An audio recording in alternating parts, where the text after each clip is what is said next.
Imagine a crisp Thanksgiving evening, the kind where the air smells like roasted turkey and pumpkin pie, and the table is set with love and tradition. That was the scene at my house last year, or so I thought. My name is Evelyn Harper, and I'd spent weeks preparing for this night, hosting my family in my modest little home in upstate New York. The clinking of glasses, the laughter over old stories, it all felt perfect. My sister Margot was there too, the golden child of the family, always the one who could do no wrong in our parents' eyes. She brought her usual charm, tossing her hair and regaling us with tales of her latest adventures. I sat quietly, content to listen, my own life a little less glamorous but stable. Little did I know, this night would unravel everything I'd worked so hard to keep hidden, my secret fortune of 12 million, and turn my family against me in ways I never imagined. The evening started innocently enough.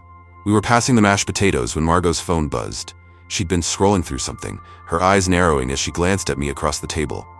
"Evelyn," she said, her voice dripping with curiosity, "what's this about you selling some property last year?" My stomach dropped. I'd been careful, so careful to keep my financial windfall under wraps.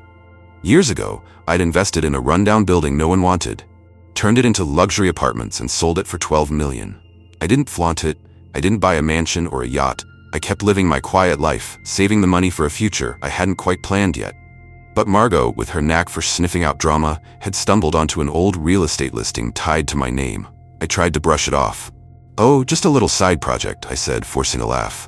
But Margot wasn't letting it go. She leaned forward, her fork clattering against her plate. "A side project that netted you 12 million? Evelyn, how could you not tell us?" The room went silent. My parents, my brother, even my Aunt Clara all turned to stare at me. I could feel the heat creeping up my neck. I'd never wanted this moment, never wanted my family to see me as anything other than the dependable, low-key Evelyn they'd always known. But the cat was out of the bag, and what came next was worse than I could have dreamed. My mother spoke first, her voice trembling with a mix of shock and accusation. 12 million, Evelyn? And you've been sitting on it while Margot's been struggling? Struggling? Margot lived in a trendy loft downtown, took vacations twice a year, and had a wardrobe that could rival a fashion influencer's. But in my family's eyes, she was always the one who needed more, deserved more. I opened my mouth to defend myself, but Margot cut in. "I can't believe you'd hide this from us, Ev. That kind of money could change my life." Her words hit me like a slap. Change her life? What about mine? I'd earned that 12 million through years of risk and hard work, not handouts. But before I could argue, my father chimed in. "She's right. Family shares, Evelyn. You can't just hoard it." The rest of the meal was a blur. The turkey grew cold on my plate as the conversation turned into a full-blown interrogation. How did I make the 12 million? Why didn't I tell them? And then, the kicker. They didn't just want answers, they wanted the money itself. Margot sat there, arms crossed, her eyes gleaming with something between envy and entitlement. "I deserve it more," she said finally, her voice steady as if she'd rehearsed it. "You don't even need it, Evelyn. Look at you, living like this." She gestured around my cozy, unassuming home as if it were an insult. My parents nodded in agreement, and I felt the walls closing in. This wasn't just a family dinner anymore. It was a battleground, and I was the enemy. By the time dessert rolled around, I was numb. The pumpkin pie sat untouched as my family laid out their case. Margot needed the 12 million for her dreams. My parents said I owed it to them for raising me, and my brother even threw in that I'd always been selfish. Selfish? Me? The one who'd hosted them every year, who'd never asked for a dime? I excused myself to the kitchen, hands shaking as I gripped the counter. How had Thanksgiving turned into this? How had my own family decided I was the villain for something I earned? I didn't know it then, but this was only the beginning. The real fight was yet to come, and it would test everything I thought I knew about love, loyalty, and what it means to stand your ground. The kitchen was my refuge that Thanksgiving night, but it didn't last long. I stood there, staring at the sink full of dirty dishes, trying to process how my family had turned a holiday of gratitude into a shakedown over my 12 million fortune. My name's Evelyn Harper, and up until that moment, I'd always seen myself as the glue holding us together. I'd hosted every gathering, listened to every complaint, and never once asked for anything in return. But now, with the truth of my 12 million exposed, that glue was dissolving fast. The sound of footsteps snapped me out of my daze. Margot stormed in, her face a mix of indignation and determination, ready to escalate what was already a nightmare. "Evelyn, we need to talk," she said, planting herself in front of me like a prosecutor facing a guilty defendant.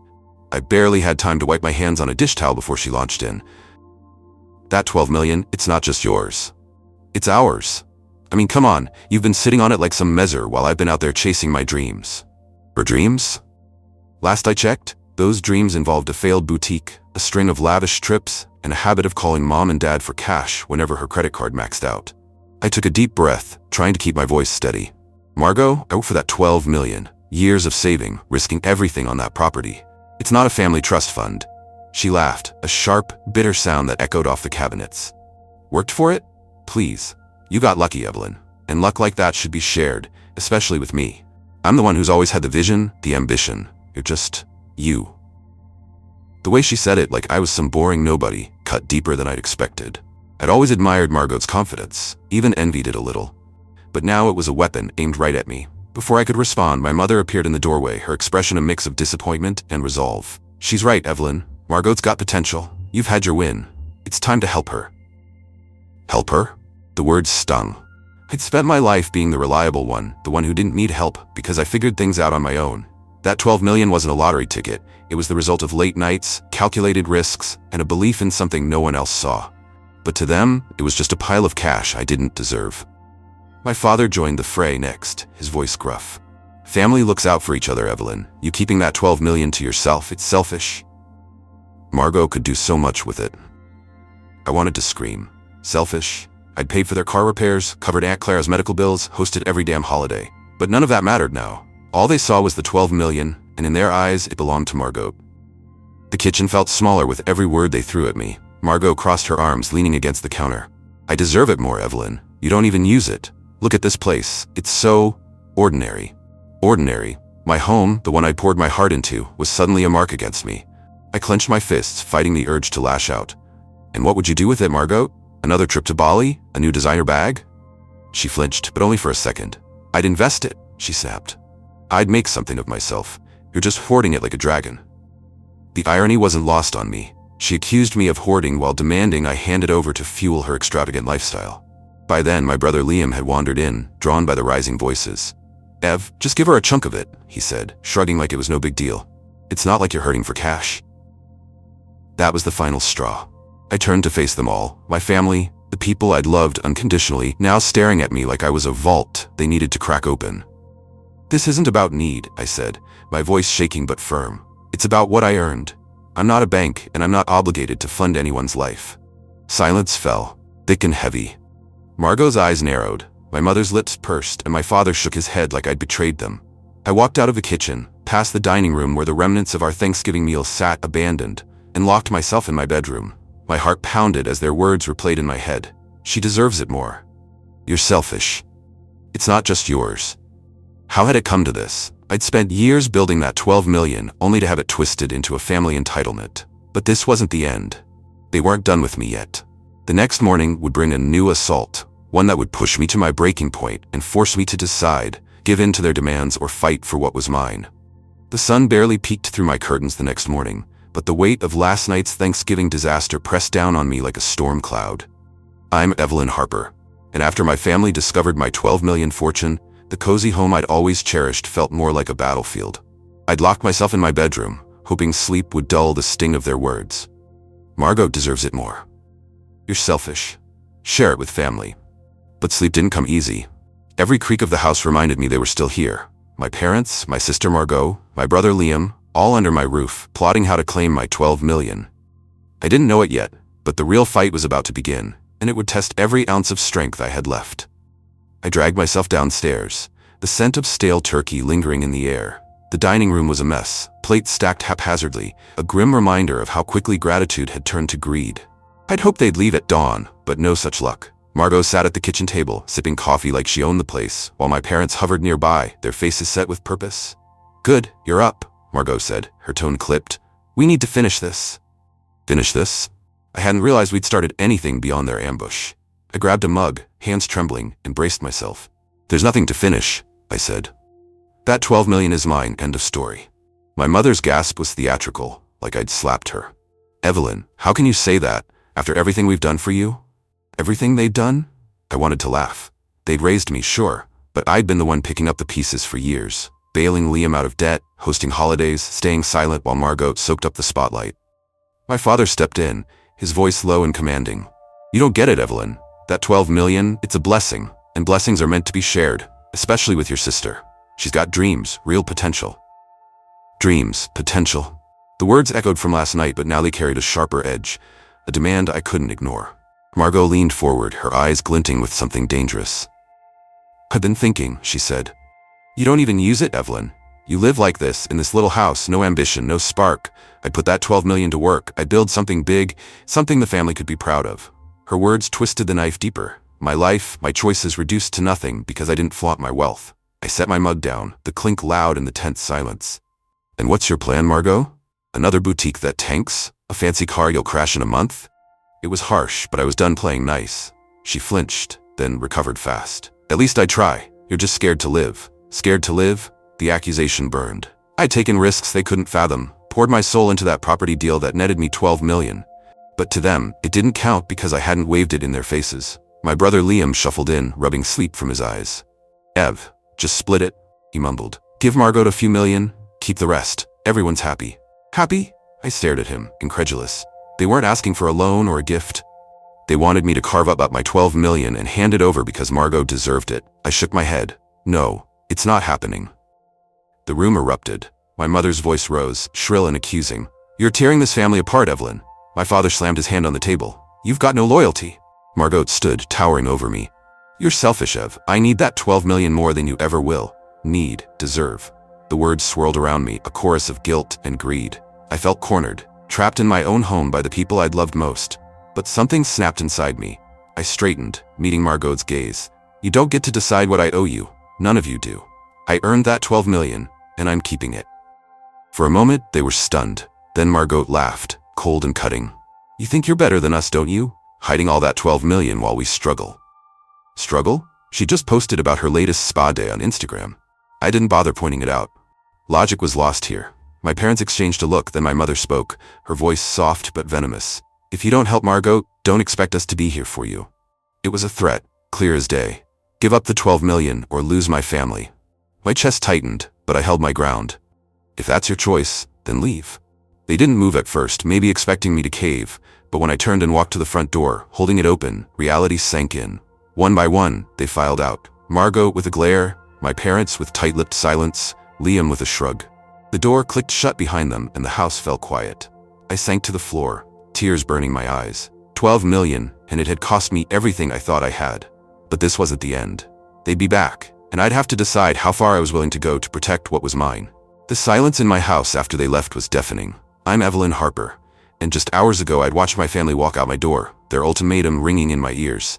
Hand over my 12 million fortune to Margot, or lose them forever. The Thanksgiving table still sat uncleared, a cruel reminder of how fast love could turn to resentment. I'd spent years building that 12 million through grit and guts, only to have it weaponized against me.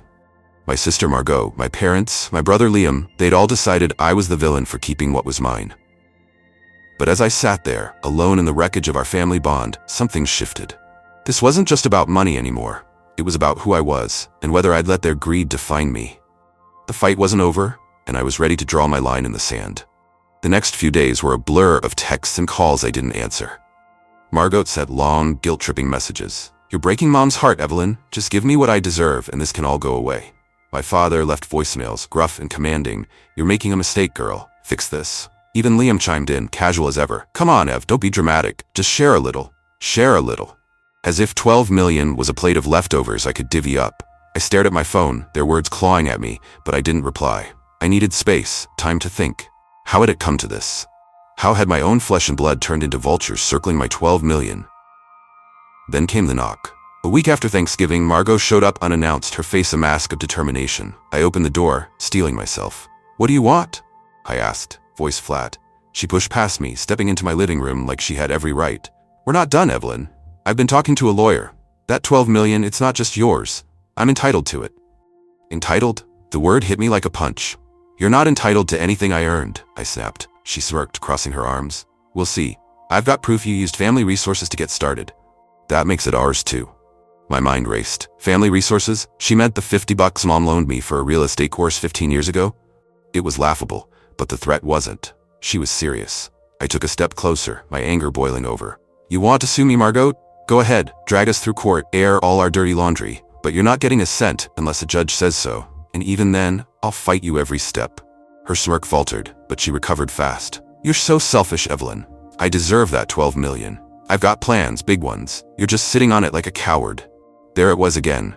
Deserve. I'd heard it too many times. What you deserve, I said, voice low, is to figure out your own life instead of leeching off mine. Her eyes widened, then narrowed. You'll regret this, she hissed, storming out. The door slammed and I sank onto the couch, my hands shaking. A lawsuit? Could she really do it? I spent the next hours researching, calling a lawyer friend, digging into my options. The consensus was clear. Margot's claim was shaky at best, but she could still drag me into a legal mess. My 12 million, my safety net, suddenly felt like a target, but as the panic faded, resolve took its place. I wasn't giving in. Not to her, not to anyone. I'd worked too hard, sacrificed too much. If they wanted a war, they'd get one. I started documenting everything. My investment records, every penny I'd earned, every favor I'd done for them. If Margot wanted to play dirty, I'd be ready with my 12 million on the line. Weeks passed, and the fallout spread. My parents stopped speaking to me, siding with Margot. Liam sent a half-hearted sorry text, but stayed out of it. Friends picked sides, some calling me greedy, others urging me to stand firm. The family I'd once leaned on was gone, replaced by a void I hadn't expected. But with that void came clarity. I didn't need their approval to live my life.